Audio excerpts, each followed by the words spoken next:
So today we're back in the Morris Minor and off to see my friend Ben. Here's a bit of exhaust.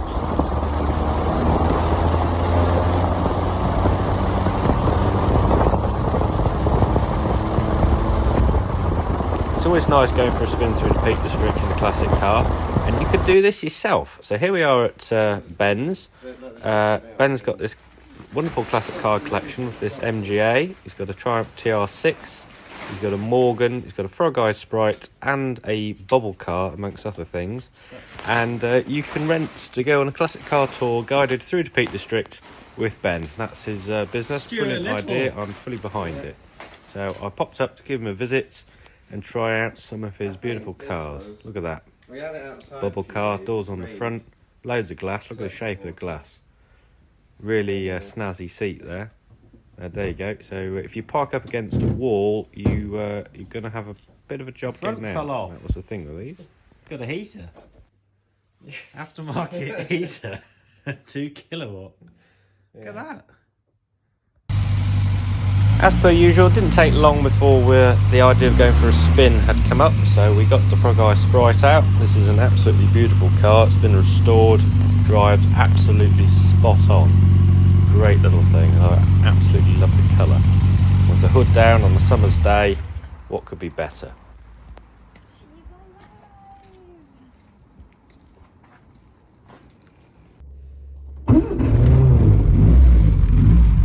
As you can see, someone's done a really good job and gone and looked at all the details of this car to make it right. It drives right, it's tight, it steers beautifully, the suspension has no knocks. Great little car. I don't think it's much safer than...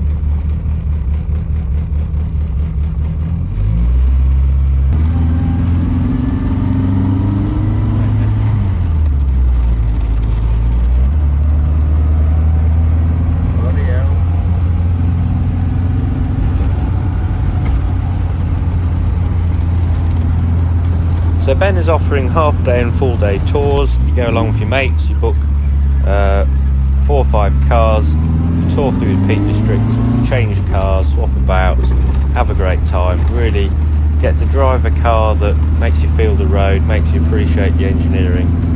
Really good fun to drive. You don't need a huge amount of power to drive. So if you're interested in that, follow the link I'll put in the description, and I'll put again in the comments, and you could be driving this car shortly too.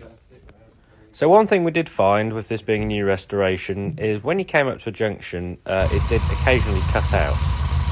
And this, I decided, was because this charging regulator here should be set when you buy a new one, and I don't think it had been. So there's a load of guidance on how to do this. You get the car to idle, and then you put it at 1500 RPM, and if you adjust this screw on the right, you can adjust how much voltage it will charge at. If you look at that contact, you can see it closed there. That's it charging. It wasn't doing that before, and obviously with the headlights on, I think when we came down to an idle at a junction, the voltage was dropping and the spark was going weak. So we adjusted that. It should be between 14 and 15 volts at 1500 RPM, so that's where we got it. Then we rigged up the voltmeter in the cab so that we could read it, and then we went for a test drive. Now yes, I know lots of you are probably going to say 16 volts would be boiling the battery. As I just said, we did set it to what it's supposed to be set to. Obviously the headlights are now massively better.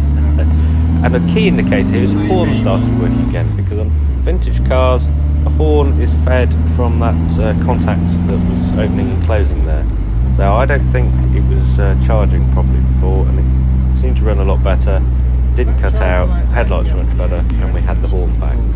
So even if the car's been restored, you do have to set them up, and I think someone had just thought it was a plug and play item. So with that done, covers back on. Made a bit of a meal of this, filming with one hand, but covers on, that keeps all the water and the damp out. And that's that. Really enjoyed myself. Thanks Ben for letting me have a drive, and book yourself on. There's the thing.